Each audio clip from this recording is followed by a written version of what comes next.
No segundo ano da faculdade, já tinha fama, assim, de ser um dos mais pesados e tal. E a gente calouro não tem muita noção, né? A gente foi pro segundo ano, no segundo semestre, a gente foi cobaia, né, nessa turma. Porque tinha duas matérias bem pesadas, que era detalhamento e projeto, elas ficavam separadas. Uma ficava no primeiro semestre e outra ficava no segundo. Aí quando a gente entrou, eles decidiram que iam fazer as duas juntas no segundo semestre. E no segundo semestre a gente ficou com 10 aulas, ficou integral mesmo, assim, tipo de segunda a sexta, de manhã e de tarde. E a gente leva muita coisa para fazer em casa, né? Muito trabalho prático e, enfim. Eu gosto muito de arquitetura e urbanismo, mas assim, o curso foi super puxado. Eu vivi as duas piores semanas da minha vida no segundo ano. E era tanta pressão, assim, tipo, eu acho que o nosso curso é um curso que exige certa inspiração e criatividade, e você não consegue fazer isso certo se você não tiver um tempo para, sei lá, se inspirar, para ler um livro, para pesquisar coisas, correlatos e tal. E a gente fazia tudo muito empurrando com a barriga, assim. Se tivesse a cabeça que eu tenho agora, naquela época, talvez eu deixaria algumas matérias para fazer depois.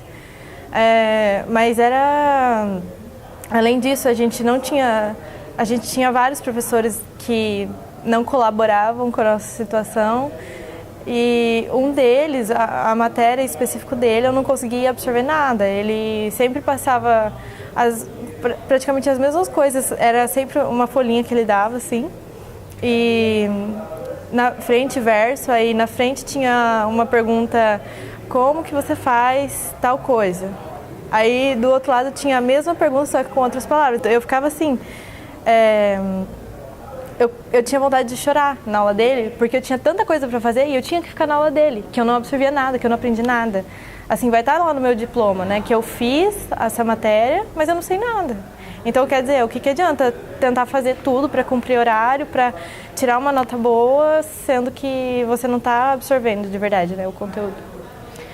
E tipo, vários amigos meus ficaram doentes. Teve uma amiga minha que pegou pneumonia, eu desenvolvi gastrite nervosa.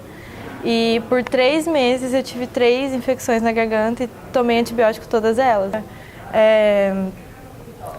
Assim, as pessoas ficaram...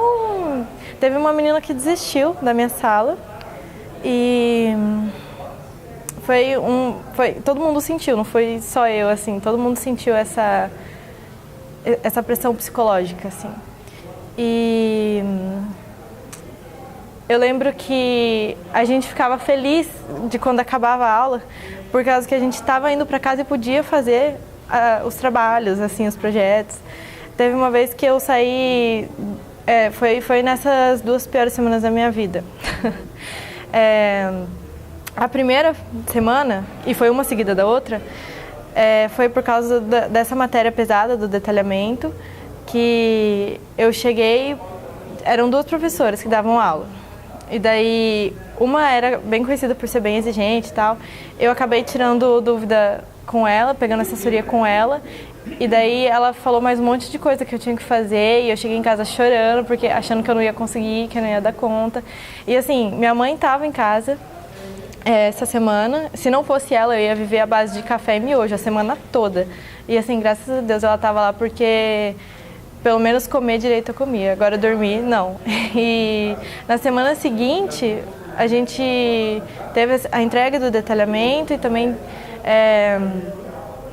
a gente teve outro trabalho para entregar. Eu lembro que eu fui fazer na casa da minha amiga, a gente saiu lá 2 horas da manhã e a gente parou porque a gente começou a ficar meio zoada, assim, a minha mão tava formigando de mexer no computador e tal. Só que daí eu parei, fui pra casa e tomei um banho quente e não parou de formigar. Eu comecei a chorar de nervoso porque ela não parava de formigar. Eram umas coisas assim muito absurdas, né? E eu sei que eu deixei muito a desejar na parte de me alimentar bem, de tomar banho. Às vezes a gente não tinha tempo de tomar banho. Você escolhia entre tomar banho, comer ou dormir. E dormir sempre, né, a gente ia deixando de lado primeiro. Mas, então, teve essas várias coisas que aconteceram comigo. E daí eu fui para o Encontro Regional de Estudantes de Arquitetura esse ano, agora em Pelotas. E lá teve uma roda de conversa sobre saúde mental.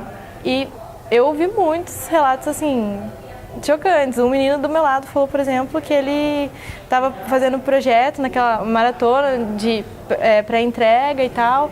E a gente começa a ficar meio zoado da cabeça mesmo. Ele pegou e não sei o que ele foi fazer, levantou. Aí ele bateu o nariz dele e quebrou. E daí ele foi pro hospital e os amigos dele foram lá preocupados com ele, tal, querendo que ele ficasse de repouso. Ele ficou bravo, ficou muito bravo com os amigos dele, porque ele tinha que voltar e fazer projeto. Então a gente fica colocando essas obrigações, assim, sempre em primeiro plano e vai deixando de lado muita coisa que é essencial, assim, para a vida, que não é normal uma pessoa fazer. Eu não sei a longo prazo o que isso vai causar, mas eu já tinha esse negócio, depois de passar pelo segundo ano, eu já tinha mais ou menos formado uma opinião sobre sobre deixar as coisas do lazer para depois, sobre deixar de cuidar de mim. E daí nessa roda de conversa eu tive mais insights sobre isso e uma menina estava dando o relato dela lá, ela falou assim que ela, por opção e porque os pais dela conseguiam bancar ela decidiu aumentar mais um ano da faculdade. E para quem puder fazer isso, assim, prezando, né, a saúde, o corpo, tudo, ela indicou fazer e eu também indico, sim, porque não é normal.